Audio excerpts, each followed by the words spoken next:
Hey, Dr. Clark coming back at you with another preview video. We're looking at Chapter 8 here, multiple proportions, and we're looking at Section 8.2. So let's take a look at theory-based approach to comparing multiple proportions. So last time, Section 1, we did the simulation-based approach. Now we're going to get into the theory-based approach, which is also going to give us some confidence intervals, which will be really nice. Okay, so just a little bit of comparison between simulation and theory-based. The simulation can actually work for any data set, which is kind of nice, but you do need a computer to do the simulation, and every time you run a simulation, you're going to get slightly different answers, but it does have that flexibility that it works in a lot of situations.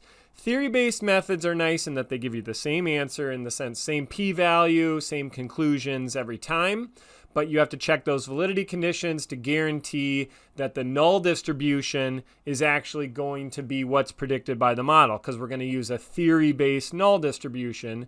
That idea that, hey, every time we simulate, we keep getting the same shape, well, maybe it's actually some theoretical distribution that we can look at. All right, and it turns out it's something called the chi-squared distribution. It looks kind of like this letter X here. It's the Greek letter chi. We call it the chi-squared distribution. You'll notice it has kind of this ski ramp shape to it. It's skewed right, and we'll talk a little bit more where this is coming from. But a couple things that I want to point out. Previously, the null distributions were bell-shaped, right? The normal and the t-distribution, we were getting bell-shaped distributions. But now that we're doing multiple proportions, we're going to get this skew right. And that's if we use the mean square difference or the chi-squared, we're both going to get a skew right. The theory-based methods are going to use the chi-square, okay? So that's what we're going to look at in a second here. The mean square, we kind of had this ball cap shape where there was a little bit of a hump and then skew right. The chi-squared is more this look to it right here.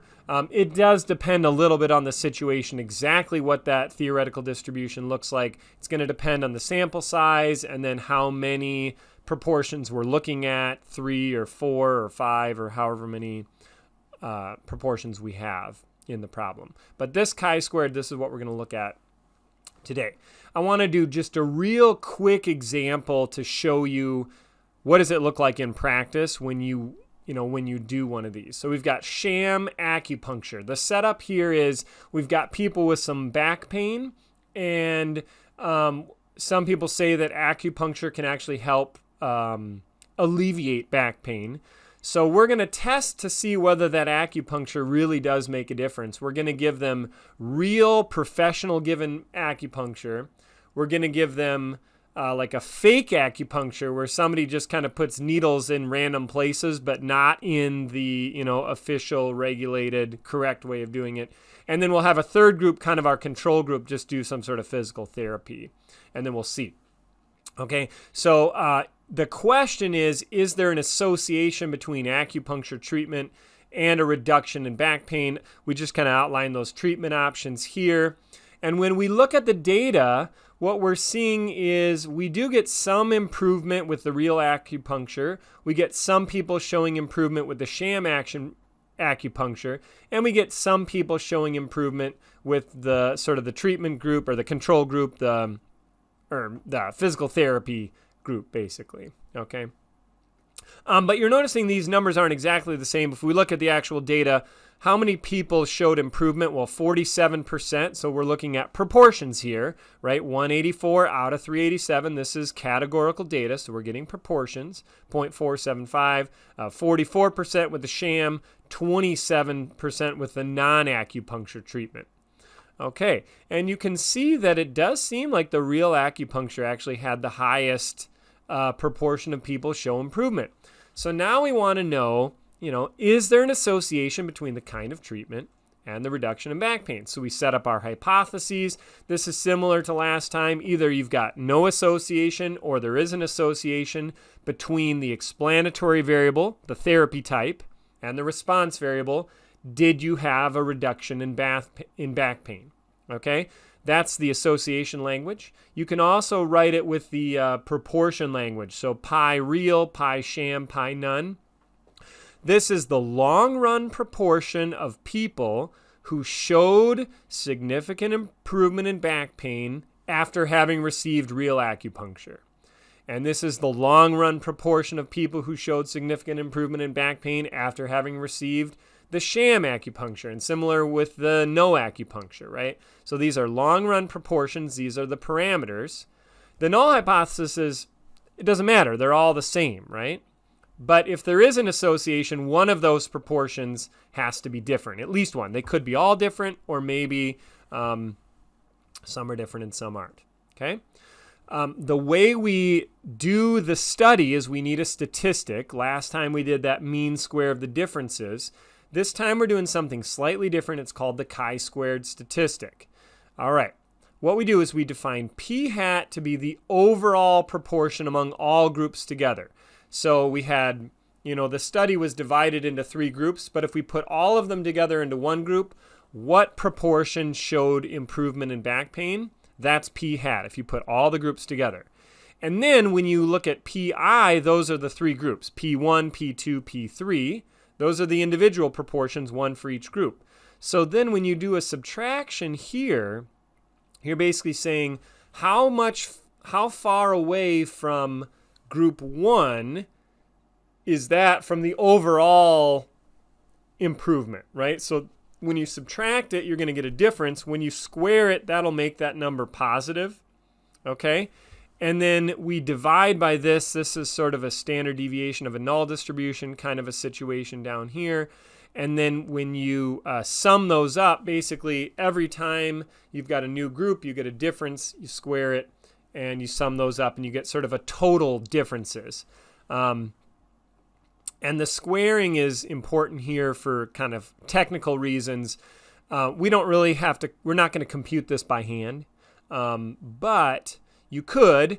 The applet's going to do it for you, but what I want you to mainly understand is this point right here. You're taking the individual group proportion minus the overall proportion, and if there's a difference, that means that for some reason one group is drifting off of the overall, right? So that's going to be evidence.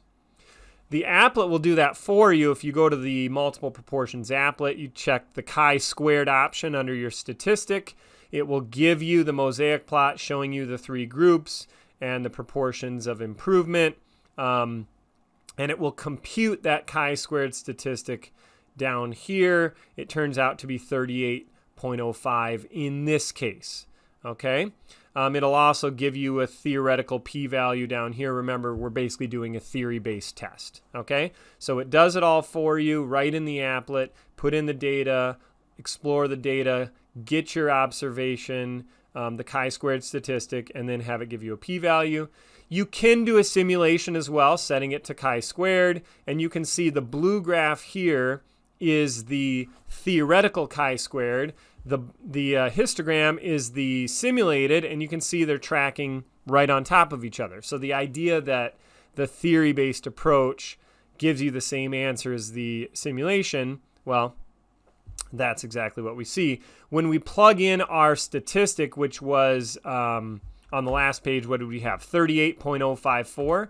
That goes in here right at 38, and you can see that's way in the tail, right? So we get a simulated p-value of 0, a theory p-value basically of 0. So either way, we're getting very strong evidence that we've got some association between these variables. Okay.